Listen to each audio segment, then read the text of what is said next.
और समाप्त हो गए इनका बल, समाप्त हो गई इनकी शक्ति और समाप्त हो गए इनका साहस, समाप्त हो गए इनके अनर्गल पड़ाव। महान खेद, महान पश्चाताप, महान पश्चाताप। मेरे आए हुए उपस्थित सभासदों, दीप दीपांतर के आए हुए बैपालो, नृपालो, भूपालो, कहां गया वो तुम्हारा पराक्रम और कहां गया वो तुम्हारा बल, कहां गई वो तुम्हारी शक्ति और कहां गया वो तुम्हारा साहस, कहां गया?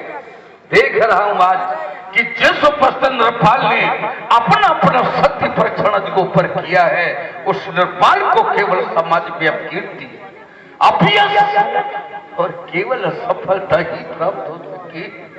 मेरा दुर्भाग्य कि कोई भी ऐसा नृपाल नहीं जो मेरे प्रतिज्ञा की पूर्ति करके ये मेरी लाडली बेटी सीता को प्राप्त कर सकता। बंधुओं, मैंने तो बड़े बड़े सपनों के अरमान सजे, सपनों के महल बनाए थे, लेकिन आज ये क्या हो गया? और ये क्या देख रहा हूं कि जो भी नृपाल आज को खंडन करने के लिए समाज से उद्यत हुआ, उस राजा को मैंने देखा और वो ये कि तेरी हाथ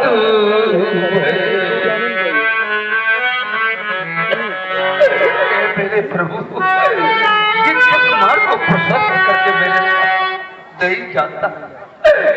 यहाँ सीरी हाथ भरे, ये हाथ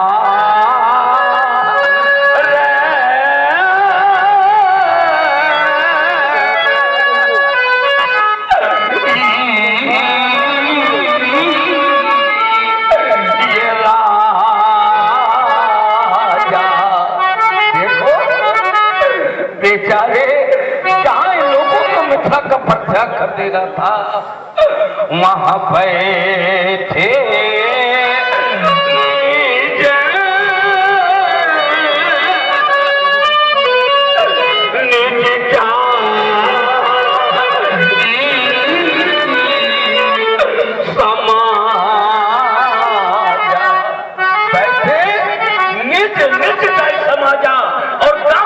जब सीरिया तो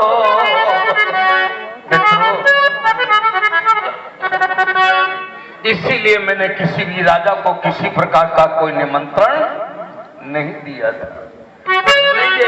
पहले ही विचार कर लिया था कि व्यक्तिगत चीज में किसी राजा को निमंत्रण देकर के आमंत्रित करता हूं, और जिस राजा को मैंने निमंत्रण प्रस्तुत किया समता वो राजा बलवान और पराक्रमी न हुआ, मेरे निमंत्रण को प्राप्त कर निमंत्रण के संकोच में चला आया, और यदि यहाँ उसकी कोई हानि हो गई तो मेरा निमंत्रण कारण बनेगा मेरे ऊपर दोषारोपण का। इसलिए बंधुओं, मैंने किसी भी राजा को निमंत्रण न दे करके केवल इस विधा को मैंने अपनाया था। और यह भी सुन लेना, इस विधा को ही मैंने क्यों अपनाया, दूसरे मान का अनुसरण कर लेता, लेकिन प्रण ही मैंने क्यों किया उसका कारण भी सुन लेना। मैंने जो प्रण किया है, प्रतिज्ञा की है, तो निमंत्रण न देकर के मैंने अपने प्रण की केवल मुनादी, प्रण का मैंने ठेरोरा, प्रतिज्ञाओं की मैंने डुगडुगियां 7 द्वीप है जहां मैंने प्रण की मुनादी करवाई। उस 7 द्वीप है जम्बू, प्लाज, सालमल, क्रुस, क्रोन, साग और पुष्कर। ये 7 द्वीप है जहां मैंने प्रण की मुनादियां करवाई हैं, प्रण का ठेलवाला पटवाया है। तो ये तो आप कह सकते हैं, हाँ महाराज, आपने जैसे ही प्रण की मुनादियां करवाई और वो मुनादी प्रण की हमने सुनी, पड़ जाए मंगा तो यहाँ आए सुनी।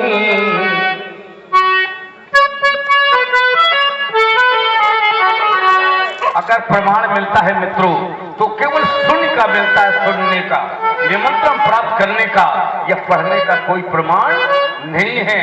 जब मैंने निमंत्रण ही नहीं दिया तो प्रमाण आप कैसे देंगे? इसलिए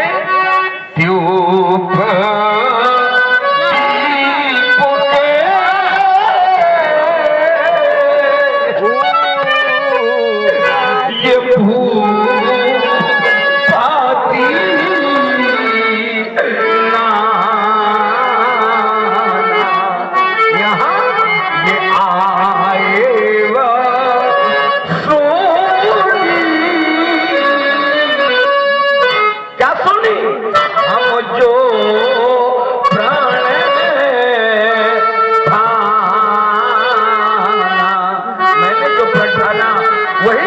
आपको सुनवाया, आपने सुना, सुनकर के चले आए, सत्य प्रक्षण कर डाला।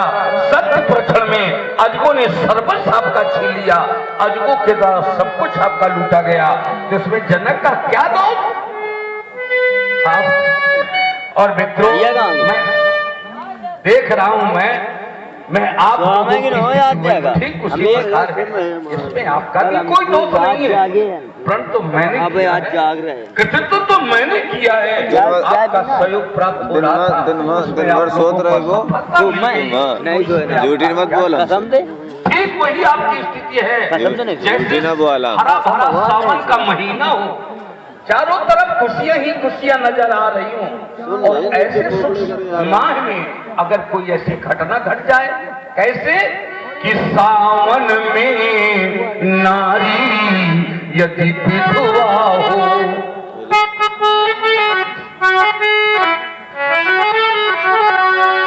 सावन में नारी यदि विधवा हो, तो सावन का कोई दोष नहीं, अपाझिन के गर्भपुत्र न हो, तो प्रीतम का कोई दोष नहीं।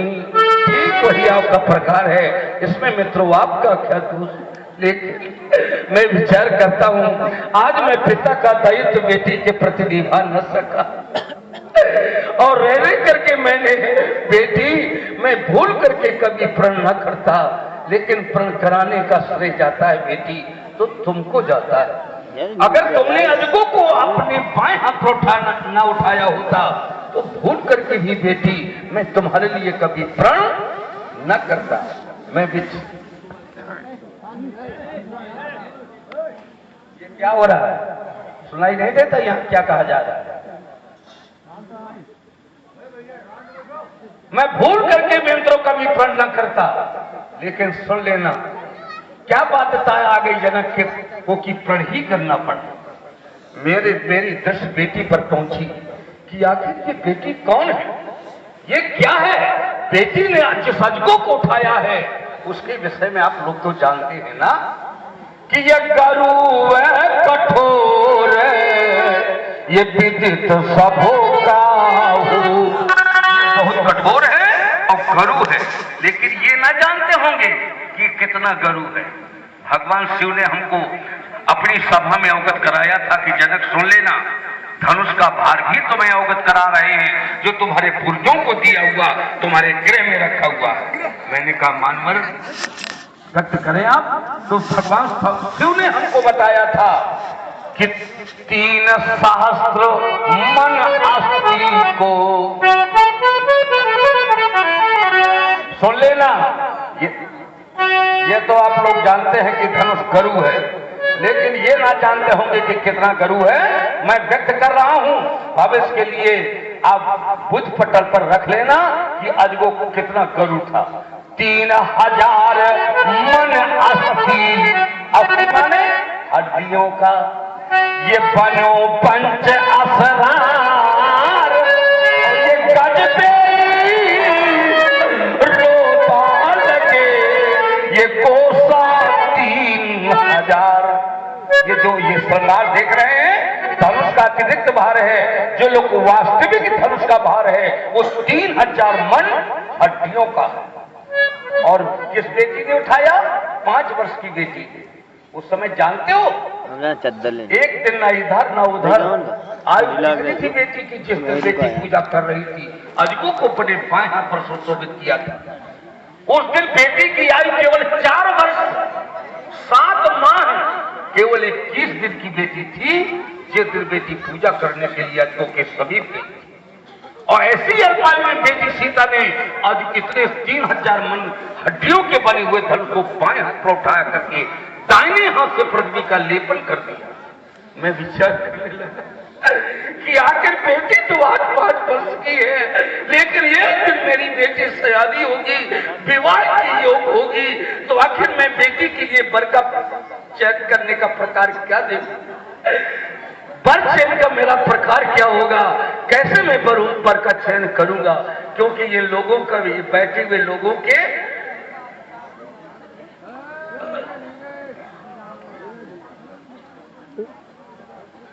इन लोगों के वर की चयन का मैं प्रकार जानता हूं।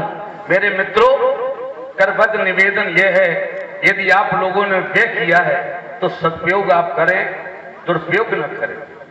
कहना मेरा भावार्थ यह है कि मेरे संपूर्ण वक्तव्य को यदि आप अपनी आपसी चर्चाओं में लगा दिया तो मेरे संपूर्ण वक्तव्य का आपको कोई लाभ नहीं मिलेगा, कोई अर्थ ही नहीं मिलेगा। इसलिए एकाग्र चित्त होकर के केवल कुछ क्षणों में अपना व्यक्त कर रहा हूं, कृपया सुन लेना। इस जीवन का कोई मित्रों भरोसा नहीं कि आज नहीं तो वर्षों बाद मैं आपको सुना सकूंगा।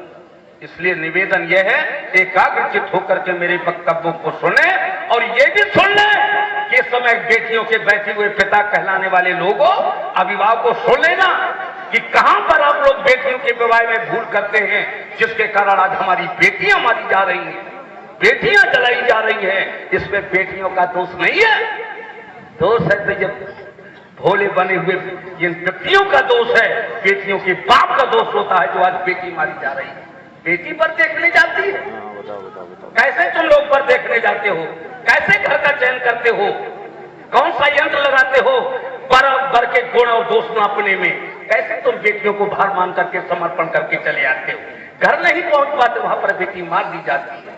ये मैं बताने जा रहा हूं, सुन लेना। बेटियों का विवाह किया जाता है, कैसे किया जाता है, किसके साथ किया जाता है, कैसे घर देखा जाता है, ये सुन लो। अगर बेटियों के लिए वर देखना नाता हो तो संत ने ग्रंथ में अंकित किया है, कृपया एक बार ग्रंथ पढ़ लेना कि बेटियों के लिए घर वर कुल कैसे देखा जाता है। संत ने लिखा है कि जो घर पर कुल, जो घर पर कुल,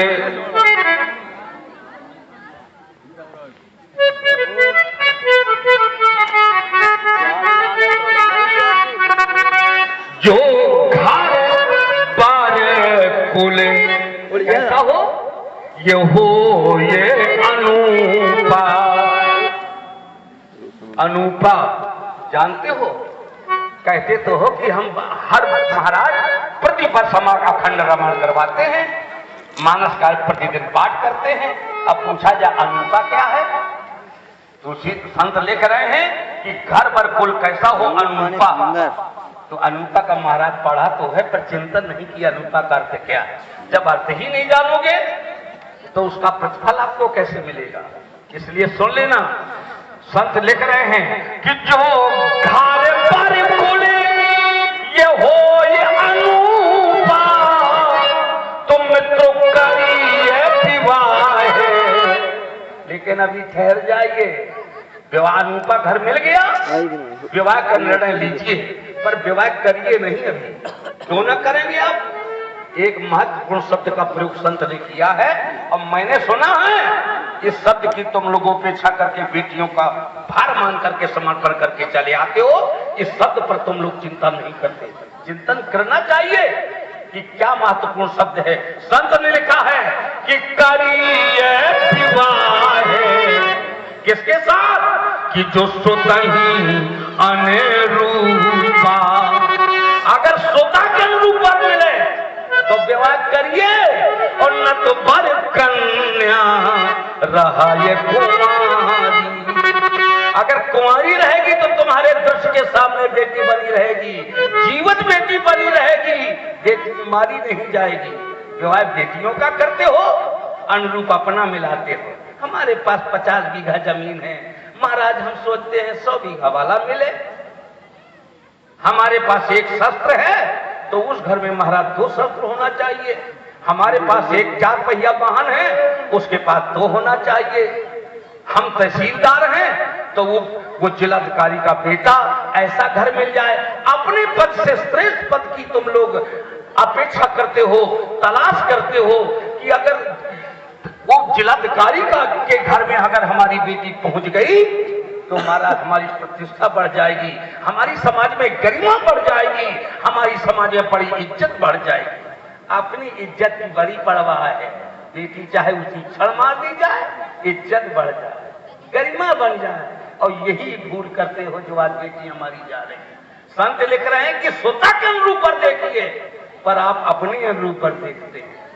इसलिए यहां पर सोच लेना, तुम लोग बेटियों के लिए घर पर देखने जाते हो, गोरा चिट्टा पर मिल गया, ज्यादा से ज्यादा बुद्धि का प्रयोग किया तो शिक्षा प्राप्त कर ली। शिक्षा बेटी की कहां तक है? स्नातक है, गोरा है, बस पसंद महाराज हमें पसंद है, पर का चयन कर लिया, और ये नहीं पता करने की कोई आवश्यकता समझी कि ये जो गोरा चिट्टा पर स्नातक मिल रहा है, ये विद्यालय से पढ़कर घर आता है कि कहीं वैश्यालय जाता है, कि कहीं मदरापान करने जाता है, इसकी तुम्हें कोई चिंता नहीं है। केवल स्नातक बड़ा गोरा चिट्टा पर मिल गया, बहुत पसंद कर लिया, और बेटियों को भार बन के।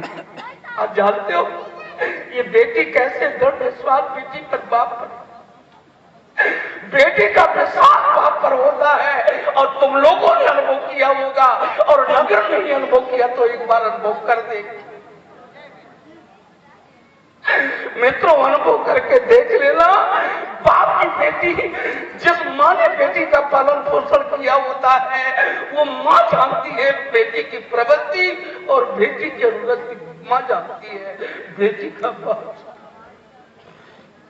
इसलिए मित्रों, फिर बेटी तो संसार में ऐसी होती है कि बेटी ममता की ये मूर्ति बनी, ये जहां कहो ये चल देती है। कभी बेटी कोई प्रश्न, ये जहां कहो ये चल देती है, और जिसके संग तुमने गांठें बांधी तो स्वीकार सुता कर लेती है। तुरंत बेटी को स्वीकार होता है। कोई भारतीय बेटी अपने बाप से प्रश्न नहीं करती, पिताजी कैसे तुम घर में मुझको कर आए हो, किसके साथ तुमने मेरी गांठें बांधी है। दृढ़ विश्वास बेटियों का बाप पर होता है। और तुम लोग ऐसे हो कि बेटियों का भार मान करके बेटियों का समर्पण कर देते हो। और अगर पूछा जाए कि बेटी, तो कहते बेटी तो पराया धन है, बेटी तो पराया धन है। पराया धन है बेटी, पराया धन का तुम लोग दान करते हो। अगर धन नहीं है तो दूसरे का मांग करके धन का भी दान करके देखो, उसको कहते हैं पराया। बेटी तो निज का धन होती है, निज का धन। और बेटी कितना महत्व रखती है, मैं ये संपूर्ण अपने वक्तव्य में बताने जा रहा हूं। कृपया मेरे बैठे हुए भाइयों सुन ले। आज मैं पिता का दायित्व बेटी के प्रति निभा न सका, और आज संसार में मैंने जीवन में अनुभव किया है, संसार में आज केवल बेटियां ऐसी रह गई हैं जो सबसे ज्यादा बेटियां बाप को चाहती है।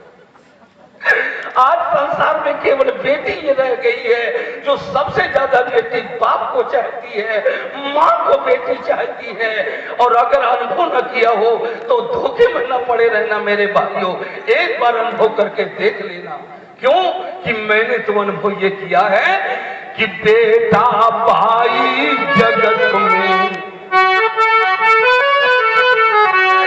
चाहे आपका बेटा हो और चाहे आपके घर में बैठा हुआ आपका भाई हो, कभी धोखे में ना पड़े रहना मेरे मित्रों। एक बार अनुभव करके देख लेना क्या कि बेटा भाई जगत में ये सब स्वार्थ के ये एक न बेटी जो पिता से ये करती सच्ची सच्ची प्रीत अगर कोई पिता से करने वाली है तो बैठे हुए मित्रों देख लो, संसार में केवल बेटियां होती। अनुभव करके देख लेना, मैंने आजमाया है। कोई भी बेटी का बाप अपने कृषि कार्य या कार्यालयों के कार्यों को निपटा करके जब घर की ओर प्रस्थान करता है और कदाचित पिता को प्यास लगी होती है, चारों तरफ पिता ढूंढता है कहीं जल मिल जाए, मैं क्षुधा की निवृत्ति कर लूं, लेकिन मित्रों कहीं जल नहीं मिल रहा। पिता की प्यास बढ़ती जाती है। घबराया हुआ पिता कहीं न आस छोड़ करके दौड़ करके अपने दरवाजे आता है और दरवाजे में आकर के प्यासा पिता देखता है कि दरवाजे पर मेरी बेटी बैठी है और दरवाजे पर ही मेरा बेटा बैठा है। प्यासा पिता बेचारा गला सूख रहा है, किसी के नाम न लेकर के केवल आवाज लगा देता है कि है कोई दरवाजे में जो मुझको जल पिला दे। तो भाइयों प्राय तुम लोगों ने देखा होगा, प्यासी हुई पिता की आवाज को सुन करके कभी दरवाजे पर बैठा हुआ बेटा नहीं उठेगा, अगर बाप को जल देने के लिए उठेगी तो उसकी बेटी उठेगी, बेटी। लेकिन मेरे मित्रों रह रह करके मैं विचार करता हूं कि हम कहें कि ये बेटी ये दुलारी रही,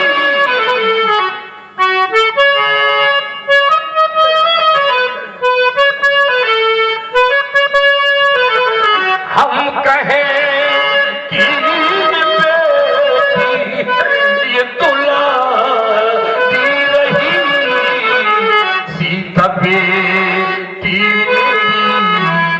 आज कुंवारी रही, सीता बेटी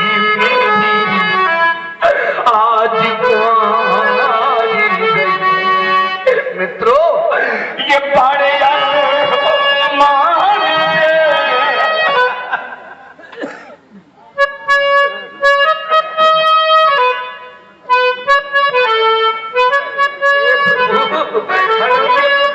ध्यान दीजिए, श्री राम बिहारी सिंह जी मदुरै निवासी हैं, उनकी ओर से ये 21 मुद्राएं श्री जनक जी के करुणापूर्ण अभिनय में प्रदत्त है। बहुत बहुत धन्यवाद। ये बड़े अरमान से ये मैंने पाई सिया, ये प्रण न पूरा हुआ, हाय फटे ताहिया, आज मती मेरी कैसी, आज मती मेरी कैसी मारी गई, सीता बेटी मेरी आज कुंवारी रही। मेरे किए हुए कृतित्व पर बैठे हुए लोगों हंसने का उपक्रम कर रहे हैं आप लोग। मेरी वेदनाओं को सुनकर के हंसने वाले व्यक्तियों सुन लेना, ऐसी परिस्थिति में हंस रहे हो तो हंस लो, लेकिन एक बात सुन लेना, ऐसी परिस्थितियों पर ना ही समाज का कोई व्यक्ति हंस सकता है और न ही कोई महिला। कौन कि जिसके घरे में हो बेटी ये सयानी अकल।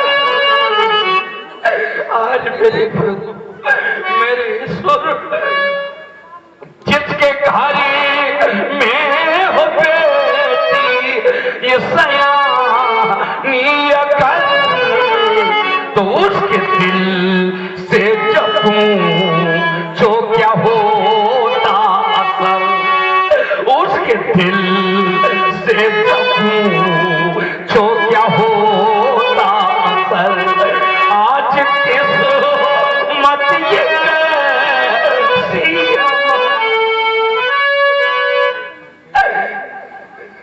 और ध्यान दें, हमारे भाई श्री अंकेश जी आप ग्राम डबसौरा से पधारे हुए हैं। आपने भी महाराजा जनक जी के श्री चरणों में 21 मुद्राएं भेंट किया है। धन्यवाद। लो राम लखन, हेलो और श्री अलका सिंगर, उनकी ओर से भी ये 101 रुपया श्री जनक जी के लिए प्रदत्त है। बहुत बहुत धन्यवाद। ये भी ले लो। रहने करके मुझ संदर्भ पर विचार करता हूँ।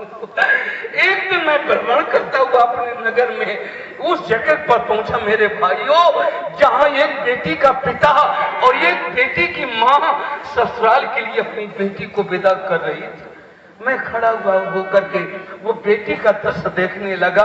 एक माँ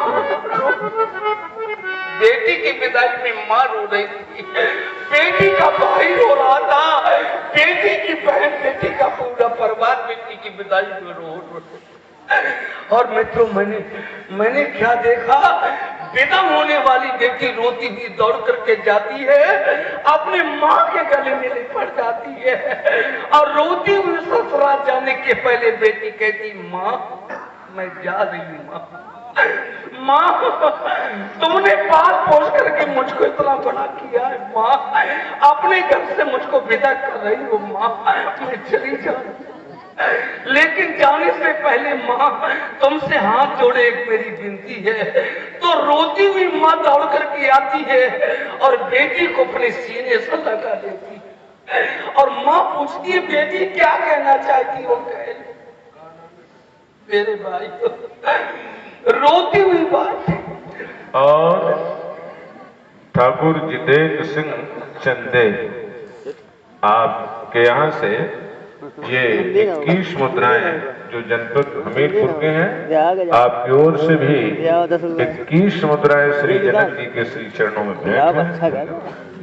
रोती हुई बेटी कहती है, माँ मेरी हाथ जोड़ करके तुमसे एक ही विनती है माँ, माँ यही मेरी आखिरी विनती है माँ कि तुम मुझे बुला लेना। माँ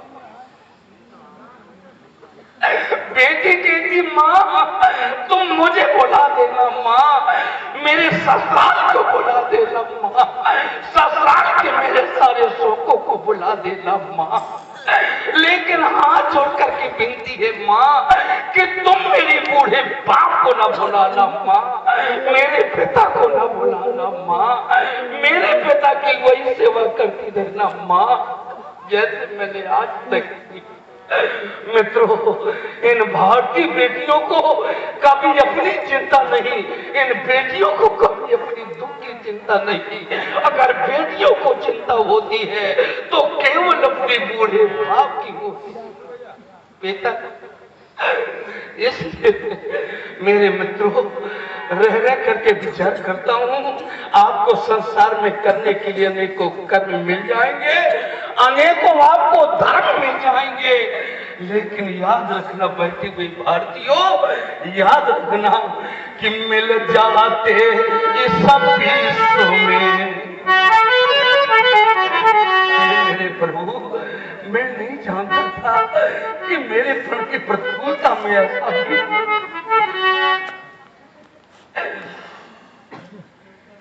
मिल जाते इस विश्व में।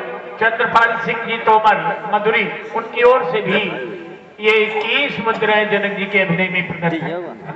मिल जाते इस विश्व में मित्रों, उद्धार में और कर्म हजार, लेकिन कन्या का ये कान जगे, ये मिले न लेकिन ये कन्या ये दान ये मिले राम कुमार मास्टर साहब कोषाध्यक्ष जी, उनकी ओर से भी ये 21 मुद्राएं प्रदत्त हैं और साथ ही और राम सजीवन सिंह जी तोमर, उनकी ओर से भी 21 मुद्राएं जनक जी के लिए भेंट है। धन्यवाद। मित्रों, कन्या दान करने वाला संसार में पिता वो बड़ा भाग्यशाली होता है, वो माँ बड़ी भाग्यशाली होती है जो माँ अपने उधर से बेटी को जन्म देती। धन्य भारत की वो माँ और धन्य बेटी का पालन पोषण करने वाला पिता। लेकिन मित्रों, कल की बात है, मेरे गुप्तचर भ्रमण करके मेरे पास आए, कहने लगे महाराज हम तो बड़े आश्चर्य में हैं। मैंने कहा क्यों?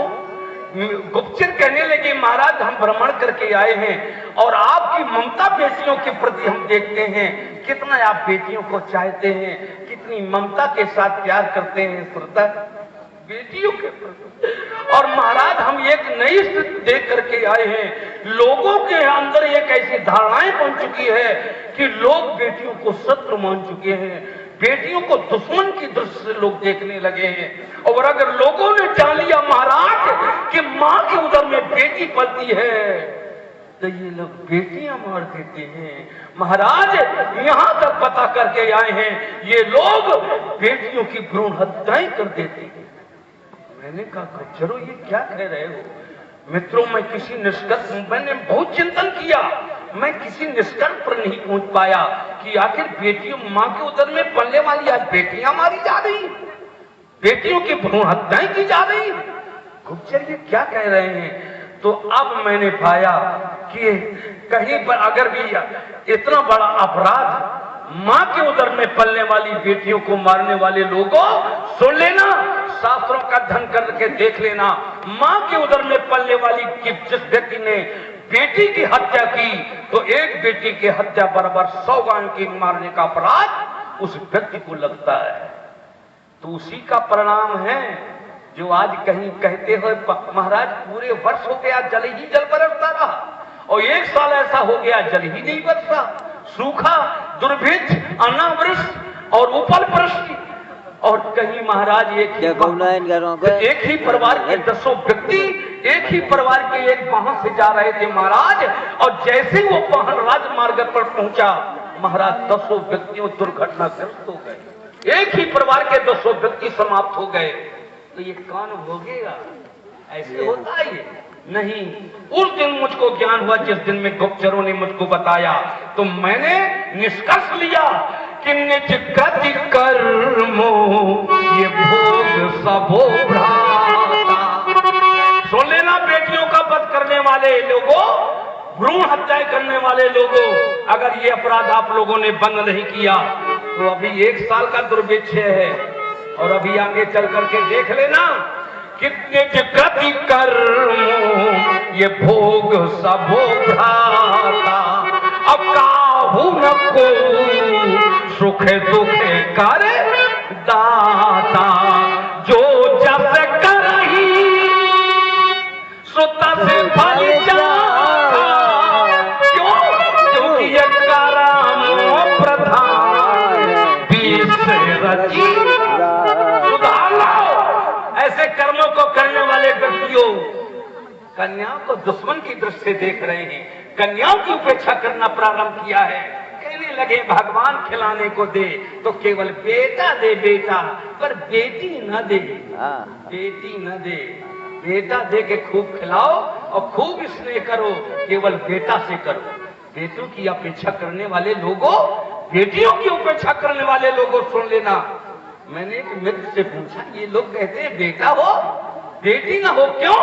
वो मित्र कहने लगा महाराज हमारा एक कथन सुन लीजिए। समाज ने आज सोच रखा है कि अगर हमारे घर में एक बेटा होगा तो बेटा बाप को सुख पहुंचाता है, बेटा हो गया तो बुढ़ापे में बेटा कमाकर बाप को लाभ पहुंचाता है। और महाराज अगर एक बेटा हो गया तो बाप के मरने के बाद मरे हुए बाप को बेटा गया पहुंचाता है। महाराज पुरखा तारता है तो बेटा तारता है, और बेटी हो गई तो धन संपत्ति लेके महाराज बेटी सीधे ससुराल चली जाएगी। महाराज बेटियों से कोई लाभ नहीं है, लाभ है तो केवल बेटों से लाभ है। अरे लाभों की अपेक्षा करने वाले लोगों, कितना लाभ पहुंचाता है बेटा, क्या ये नहीं जानते कि जन्म होत ही धन हरे और जवान भय से भौन, और कहें संत सुन लो प्रियो ये सुत सम बैगी कौन।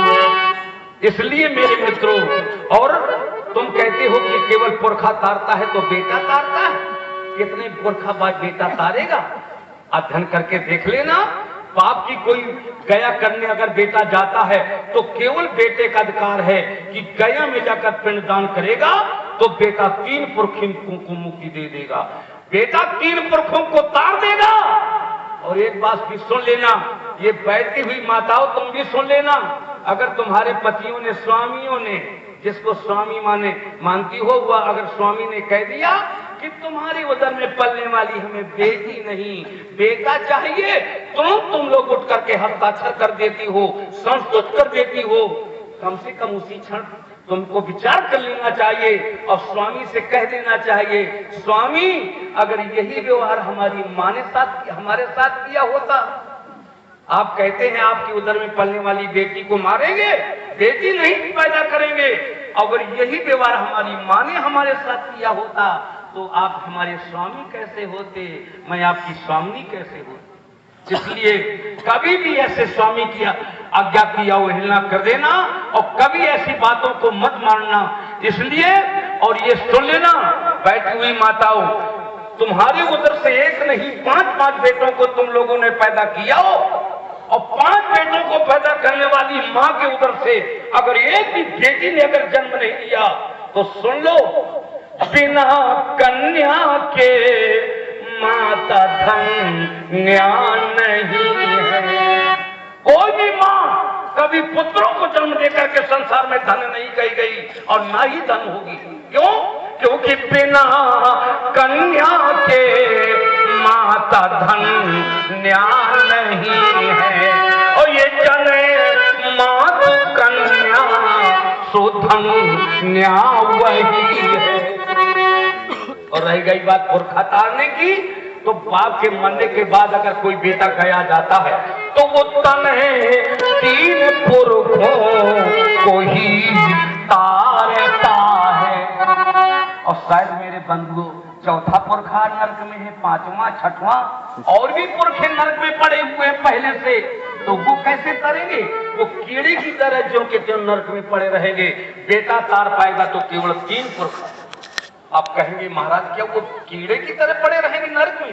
वो कैसे तरेंगे आप बताइए। मैं बता रहा हूं मेरे मित्रों, सुन लेना कि वो पुरखे कौन तारता है, वो कैसे तरते हैं। अगर किसी माँ ने अपनी कोख से बेटी पैदा की और बेटी की उदर से अगर बेटा हुआ, बेटी का बेटा माने आपका नाती, एक बेटे का भी बेटा होता है जिससे आप लोग संज्ञा नाती के देते हैं। इस नाती के लिए तो आप लोग कहते हैं नाती तोड़े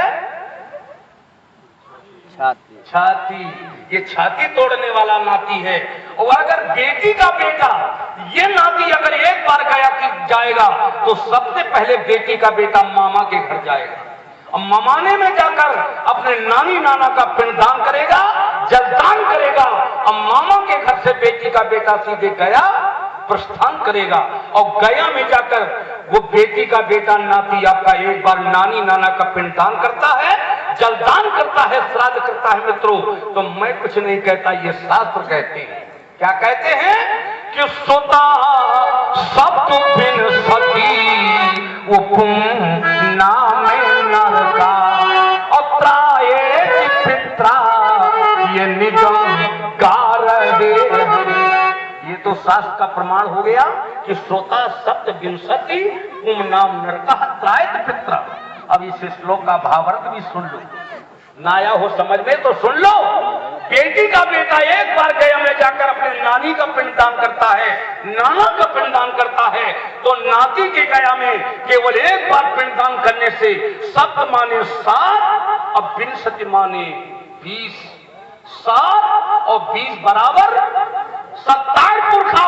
बेटी का बेटा एक बार गया में जाकर आपके तार देगा और जब भविष्य में आपके 9 बेटे गया करेंगे तब कहीं आपके जाकर 27 पुरखा तरेंगे।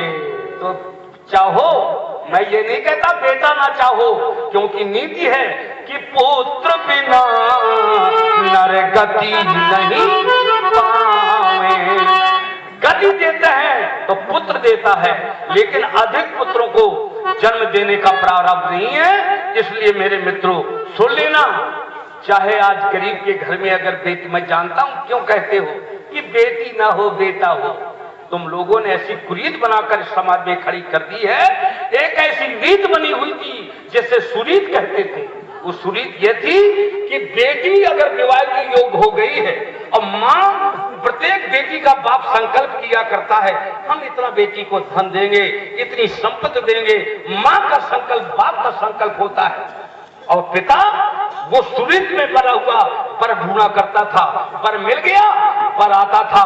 अब बाप का और माँ का संकल्प लेकर बहू के साथ वापस चला जाता था बड़ी प्रसन्नता के साथ। लेकिन बाहर बैठे हुए समाज के लोगों, आप लोगों ने सुरीत को समाप्त करके समाज में कुरीत बना करके खड़ी कर दी है। अब बड़े बड़े संपत्ति वाले धनवान जिनको भगवान ने इतना धन दिया है, और अगर गरीब बेटी का बाप उनके दरवाजे पहुंच गया तो बेचारे पहले वो उससे गरीब बन जाते हैं, धन मांगते लगते हैं। कितना धन दोगे, कितनी संपत्ति दोगे? और ये नहीं मुड़ करके देखते हमारी समाज में कितनी प्रतिष्ठा है, कितनी गरिमा है, भगवान ने कितना हमको धन दिया है। लेकिन गरीब के साथ गरीब के आगे हाथ फैलाने लगते हैं, झोली फैलाने लगते हैं। कैसे? अब वो कहता बेचारा, महाराज मैं तो बेटी का विवाह आपको धनी मान करके करने आया था, लेकिन आज मैंने आपके दरवाजे में आकर के देखा कि आपसे निर्धन व्यक्ति समाज में कोई नहीं है। अब मैं ऐसे भिखारी के घर में अपनी बेटी नहीं दूंगा। और मेरे मित्रों, अगर गरीब के घर में आज बेटी पैदा हो गई तो क्या गरीब की बेटी घर में बैठी रहेगी? अगर उसके पास धन नहीं है, संपत्ति नहीं है, तो क्या करेगा वो? क्या बेटी बैठाए रखेगा? नहीं मेरे मित्रों, आज तक किसी की बेटी कुंवारी नहीं रहेगी और न ही रही है। इसलिए मित्रों कहता हूं, आज परिणाम हमारे सामने यह है कि धन अभाव में जब यही बेटियां, सुन लेना धनवानों, संपत्ति वाले लोगों, आज गरीब के ऊपर कृपा दृष्टि चाहिए आप लोगों की। अपनी गरिमा आपको नष्ट नहीं करना चाहिए। ये धन अभाव में जब यही बेटियां उन दूसरे घरों में जाती है तो रोज बीमारी जाती है, ये रोज चलाई।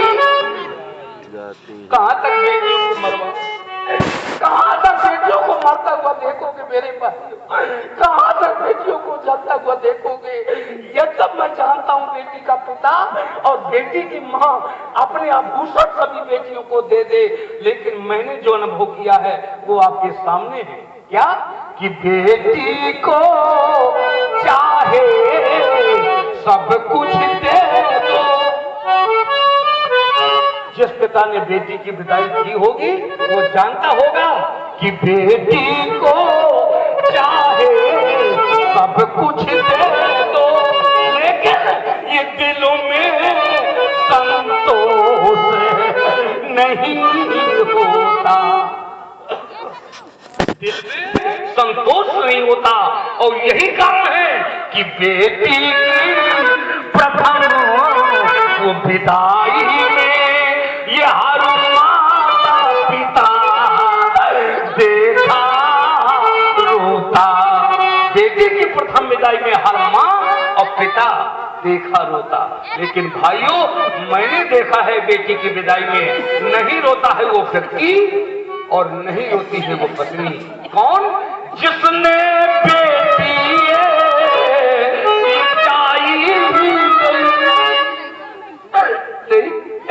जिस माँ ने कभी अपने उधर से बेटी पैदा नहीं की, ऐसी माँ से पूछा जाए तुम बेटी का प्यार जानती हो ना, तो तुरंत जिसके बेटी ही नहीं है तुरंत वो उठ करके कह देगी, महाराज बंध्या क्या जाने वो प्रसव पीर, मरुत्र सा सरोवर क्या जाने, माँ की ममता माँ की करुणा ये संसार भला क्या पहचाने।